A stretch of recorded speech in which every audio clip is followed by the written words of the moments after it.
These cases are at different stage of pendency and will naturally reach their logical conclusion.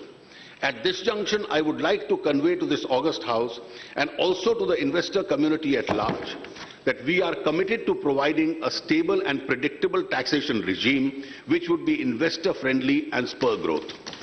Keeping this in mind, we have decided that henceforth all cases arising out of the retrospective amendments of 2012 in respect of indirect transfers and coming to the notice of assessing officers will be scrutinized by a high-level committee to be constituted by the CBDT before any action is initiated in such cases.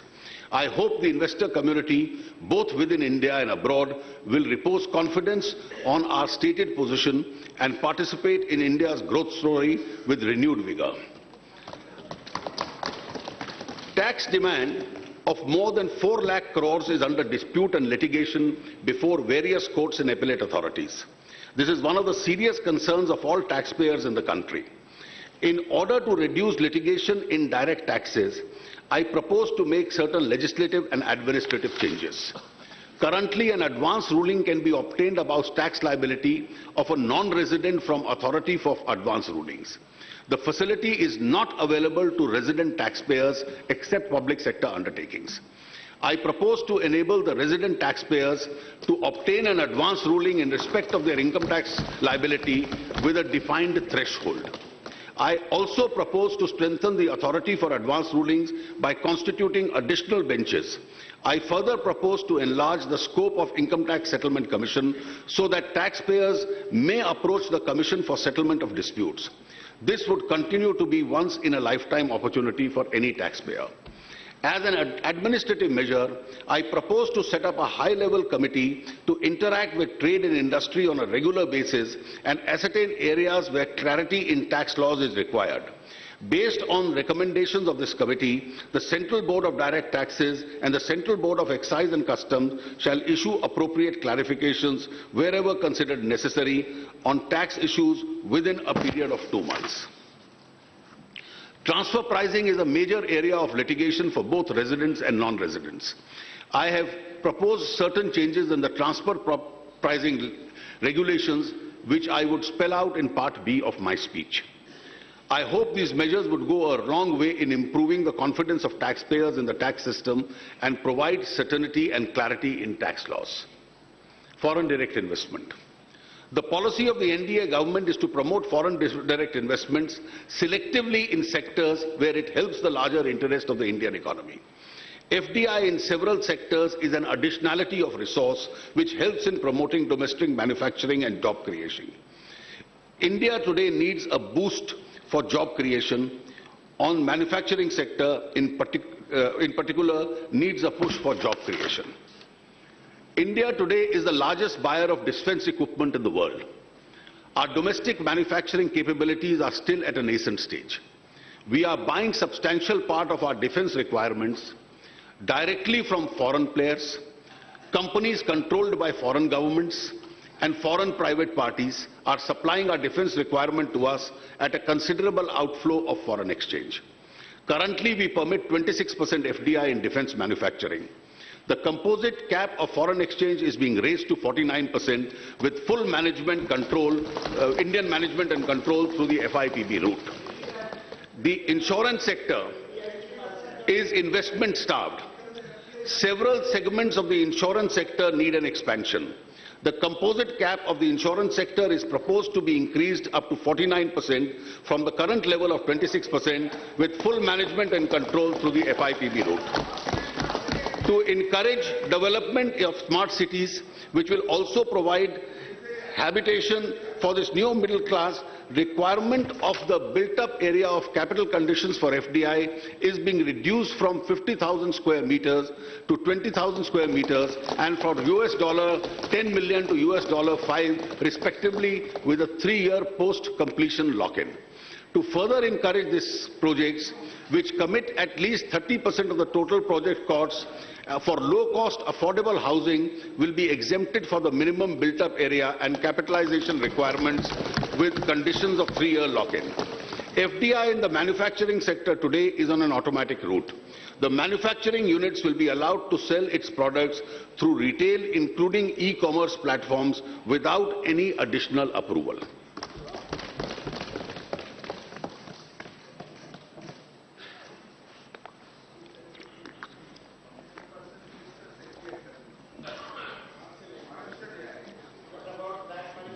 Back capitalization. Financial stability is the foundation of our rapid recovery. Our banking system needs to be further strengthened. To be in line with the Basel III norms, there is a requirement to infuse 2,40,000 crores rupees as equity by 2018 in our banks. To meet this huge capital requirement, we need to raise additional resources to fill this obligation. While preserving the public ownership, the capital of these banks will be raised by increasing the shareholding of the capital in a phased manner through sale of shares, largely through retail common citizens in the country. Thus, while government will continue to hold majority shareholding, the citizens of India will also get direct shareholding in these banks, which currently they hold indirectly. We will also examine the proposal to give greater autonomy to banks while making them accountable. PSU capital expenditure. To give a thrust to investment in the economy, PSUs will also play their part constructively. I am assured that PSUs will invest through capital investment a total amount of rupees 2,47,941 crores in the current financial years to create a virtuous investment cycle. Smart cities. As the fruits of development reach an increasingly large number of people, the pace of migration from rural areas to the cities is increasing. A new middle class is emerging which has aspirations of better living standards. Unless new cities are developed to accommodate the burgeoning number of people through existing cities, would become unlivable. The Prime Minister has a vision of developing 100 smart cities as satellite towns of larger cities by modernizing the existing mid-sized cities. To provide the necessary focus to this critical activity, I have provided a sum of rupees 7,060 crores in the current fiscal. E-visas. Tourism is one of the larger job creators globally. Many economies world over are supported by tourism. In order to give a major boost to tourism, the facility of electronic travel authorization, e-visas, would be introduced in a phased manner at 9 airports in India, where necessary infrastructure would be put in place within the next 6 months. The countries in which electronic travel authorization facility to which it will be extended would be identified in a phased manner. This would further the facility of visa on arrival.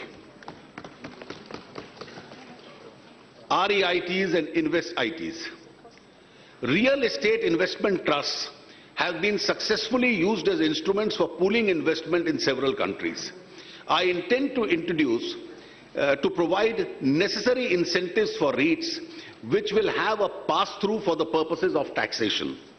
As an innovation, a modified REITs type structure for infrastructure projects is also being announced as infrastructure investment trusts, which would have a similar pass-through status for PPP and other infrastructure projects. These structures would reduce the pressure on the banking system while making available fresh equity. I am confident these instruments would attract long-term finance from foreign and domestic sources, including the NRIs. Kisan Vikas Patras was a very popular instrument among small saving. I plan to introduce the instrument to encourage people who have banked and unbanked savings to invest in these instruments. Skill India. A national multi-skill program called Skill India is proposed to be launched. It would skill the youth for an emphasis of employability and entrepreneurial skills. It will also provide training and support for traditional professions like welders, carpenters, cobblers, masons, blacksmiths, weavers. Convergence of various schemes to attain this objective is also proposed. The Pradhan Mantri Krishi Sinchai Yojana. Bulk of our farmlands are rain-fed and dependent on monsoons.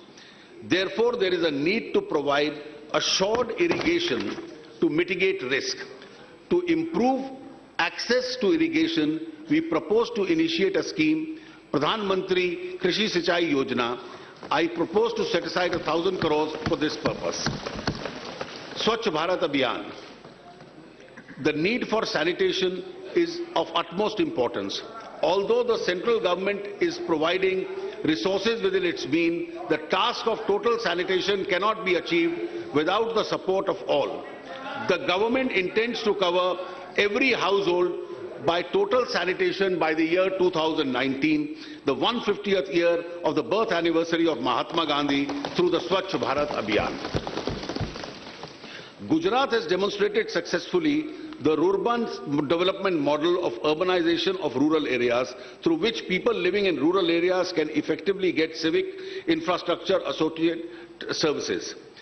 Shama Prasad Mukherjee Urban Mission will be launched to deliver the integrated project-based infrastructure in rural areas, which will also include the development of economic activities till development. The preferred mode of delivery would be the PPPs, while using various schemes, funds for financing. Is a vital input for economic growth, and the government is committed to providing 24/7 uninterrupted power supply to all homes. The Deen Dayal Upadhyay Gram Jyoti Yojana for feeder separation will be launched to augment power supply to the rural areas and strengthening the sub-transmission and distribution systems. I propose to set aside 500 crores for this purpose. The government of Gujarat has embarked upon a mission to build the largest statue of Sardar Vallabhbhai Patel. Sardar Patel stands as a symbol of unity of this country. To support the Gujarat government in this initiative to erect the Statue of Unity, I propose to set aside rupees 200 crores. Madam, I now turn to the budgetary allocations. While announcing the allocations, I want to reiterate my government's firm commitment to strengthen the federal structure of the country, our resolve to work closely with the state governments for the larger good of the people. Government is committed to the welfare of the scheduled caste and scheduled tribes. This year, an amount of rupees 50,548 crores is proposed under the scheduled caste plan and rupees 32,387 crore under the TSP. To provide credit enhancement facility for young startup entrepreneurs from scheduled caste who aspire to be a part of the new middle class, I propose to separately set aside rupees 200 crores, which will be operationalized through a scheme of the IFCI. For the welfare of tribals, the Van Bandhu Kalyan Yojana is being launched with an initial allocation of rupees 100 crores. Welfare of senior, please wait. Welfare of senior citizens. The NDA government, during the last term in office, had introduced the Varisht Pension Bima Yojana as a pension scheme for senior citizens. Under the scheme, a total number of 3.1 lakh annuitants were being benefited from the corpus amount of rupees 6,095 crores. I propose to revive the scheme for a limited period from 15th August 2014 to 14th August 2015 for the benefit of all citizens aged 60 years or above. A large amount of money is estimated to be lying in the unclaimed accounts of the PPF, post office, saving schemes, etc. Those are mostly out of investments belonging to the senior citizens and on their demise remain unclaimed for want of relevant payment instructions. I propose to set up a committee to examine and recommend how this amount can be used to protect the further financial interests of the senior citizens. The committee will give its report not later than December this year. Government is fully committed to the social security and the welfare employees serving in the organized sector. The government is notifying minimum pension of rupees 1,000 per month to all subscriber members of the EP scheme and has made an initial contribution of rupees 250 crores in the current financial years to meet the expenditure. Further increase in the mandatory wage ceiling of subscription of the EPS from 6,500 to 15,000 has been made. A provision of rupees 250 crores has been provided in the current budget. For the convenience of subscribers, EPFO will launch a unified account scheme service for contributing members and facility portability of the Provident Fund accounts. Empowerment of the differently abled persons. Government will make an all-out effort to create a more inclusive society for persons with disabilities to enable them to enjoy equal opportunities and to lead an empowered life with dignity. I propose to extend the assistance to the disabled persons for purchase, fittings, aids and appliances to include contemporary aids and assistive devices. It will also propose to establish a national level institute for universal inclusive design and mental health rehabilitation and also a center for disability sports.